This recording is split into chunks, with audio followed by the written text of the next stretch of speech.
Hey everyone, welcome to another video. My face is back because we're going to talk about real sports.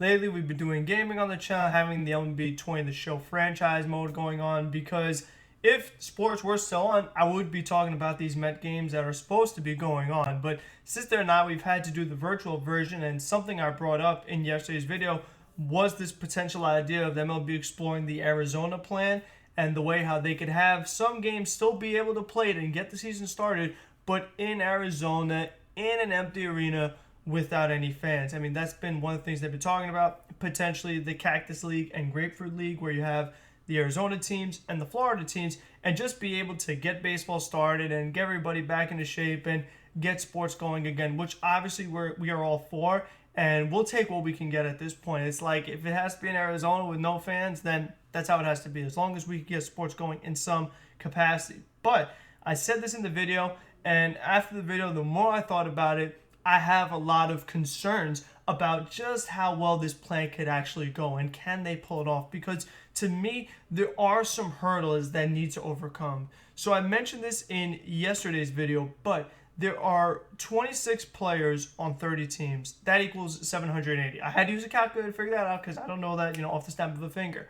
But what I do know is that there are also several coaches for teams. You have your pitching coach and your hitting coach and your first base coach, your third base coach, you have your manager, your bullpen coach, you have your trainer. So you have, more than just the 26-man roster. So let's say for the sake of argument, you have like 30 players, right? And you have 30 teams, and it's just like it adds up to all of a sudden it gets close to 1,000. So for the sake of argument, just so we have a round number, let's say it's 1,000 people in Major League Baseball that are really essential, because you have the players and you have the coaches. That's all we are including here. We're not including anything else. No camera crew, no announcers, no umpires, or wherever else you may need. A ball boy, who knows? You know what I mean? Because there's a lot of things in baseball that we kind of take for granted and don't really think about as far as little things that are going to happen in order for everybody to still be fully healthy. So my thing is that we have around 1,000 people, let's just say, all right?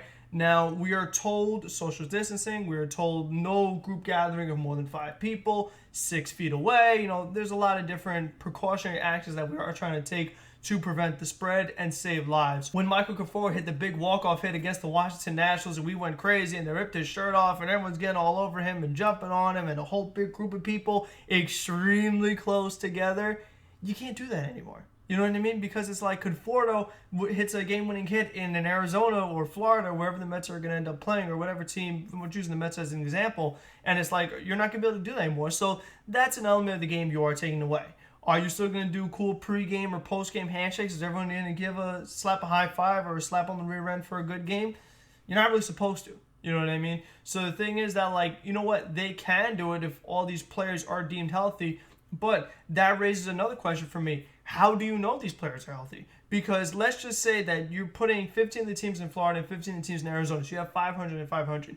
Do you have 500 testings for each team?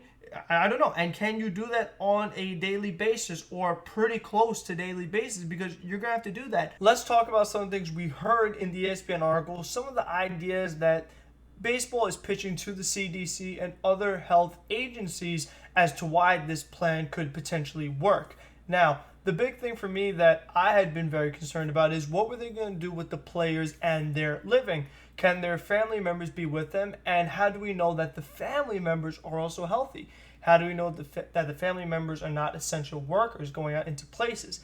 And what they said is that they were going to have the players be in the hotels, and they're all going to be in the same area, basically somewhere in Phoenix or in Arizona, where it's just like they are very isolated, and there's very little going on, and there's not much interaction happening, and it's like that isn't fair to the players. It just really isn't. It's like, because we need baseball, because it's like, oh my gosh, we have to see our baseball, what are we going to do with ourselves? The players don't get to see their families anymore for months. That's just ridiculous, honestly. I mean, it really is. That the players don't get to see their family members for 4 months, 5 months, however long they want this baseball season to go. As much money as they could try to just dry out, as much money as they could possibly accumulate is what they're trying to do here. I mean, you think about the other things that they're potentially considering.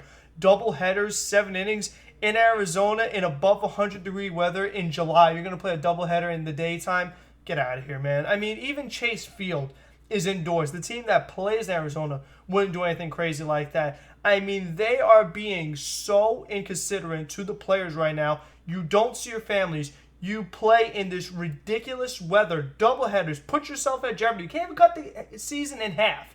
You can't even reduce the amount of games played. This way, the players are more, they're healthy. It's not so much we're talking about life or death, coronavirus healthy, but just their bodies. Just like they could get hurt doing stuff like this, playing in weather and dehydrating and something crazy like that. Then no more dugout. You're going to be in the bleachers 6 feet apart. That's not baseball. It just isn't. And I want them to take all the precautions necessary to ensure the players being healthy, but it kind of comes across a little hypocritical. It really does, because you're saying, oh, well, you're going to be 6 feet away. You don't get to be with your family members. This way, you guys don't get sick. Nothing happens to you. But you're going to play double headers, and you're going to be in the Arizona weather of 100 plus degrees, 115 degrees. Craziness. And the damage is going to happen to you psychologically and emotionally from not being able to see your family for 4 to 5 months. That is wrong. It's just wrong. It is not the way to do it. It is not worth it. I'm not for it. Because for me, it's just like, I love baseball, but I don't love doing that to human beings. Because I know I would not want to be in that situation. I would not want to be a baseball player knowing that I can't see my family member for the rest of, until God knows when they're going to end up ending the season. How many games can they get in so that they can get as much money as possible, and I have to play in doubleheaders in 100 plus degree weather? And I don't get to interact with my teammates. It just isn't baseball. We don't watch it. Some of the things we like about baseball is seeing that apple go up, seeing the guys high-five each other in the dugout and just have fun and hear the crowd get into it and pump the crowd up. Like when J.D. Davis got that walk-off hit and he screamed, "Let's go Mets," and the fans got excited, and Pete Alonso said LFGM and the fans got excited. Those were huge, huge things going on within the season. And all of that is taken away, so it isn't even baseball anyway. It's literally, they throw the ball, guy hits the ball, they catch the ball, or they don't, they run bases, you go back into the bleachers. That's it. You know what I mean? Like, it's just not even, I don't know if it's going to be that entertaining, to be honest with you, because to me, it's not right.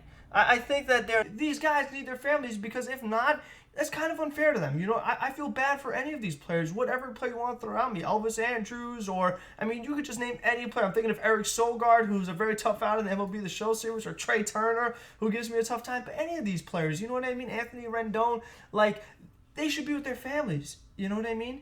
And it's just like, is baseball that much worth it to put these players at risk, and if they're not allowed to be with their families? Because it's just like, you can't test these guys that often, because testing is not readily available as it stands right now in the country. So I really don't know how you would pull that off, and I just personally believe that they are just taking some risks here, and I don't know if it's worth it. I have to be honest with you, because like, as I'm the biggest sports fan as ever. This is Frank About Sports. This is what I do. This is what I watch. This is what I talk about. This is what I think about. So sports obviously mean a lot to me, but it doesn't mean enough to me to where I would want the safety and the health of the players in jeopardy, where you're taking chances and you don't know what else could happen. You don't know the personal lives of every single player, of every single coach. They're not allowed to go anywhere, and they just go, they play the game, and that's it. How does the scheduling work out? How do you fit in a 162-game season, which they probably won't be able to do,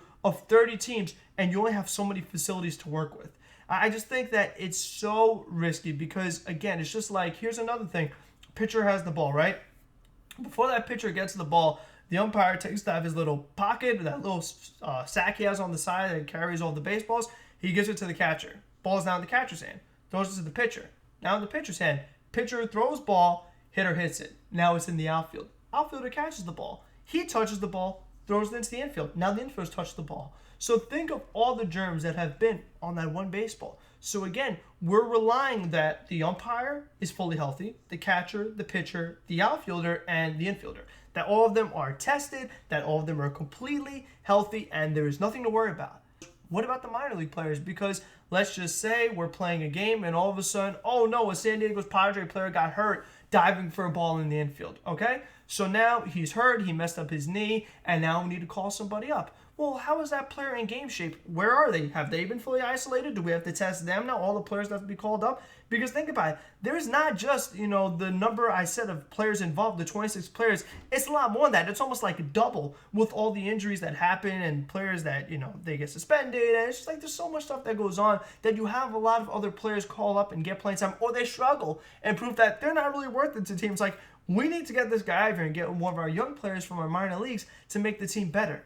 Those are just the things that happen during the course of a major league season. So now that's more players that we're talking about. That's more testing you need and more risk that you are taking. So to me, the risk is higher than the reward. And for that, I can't really stand by the Arizona plan now. Not that I have to say to be like, no Arizona plan, you're not doing it. I don't.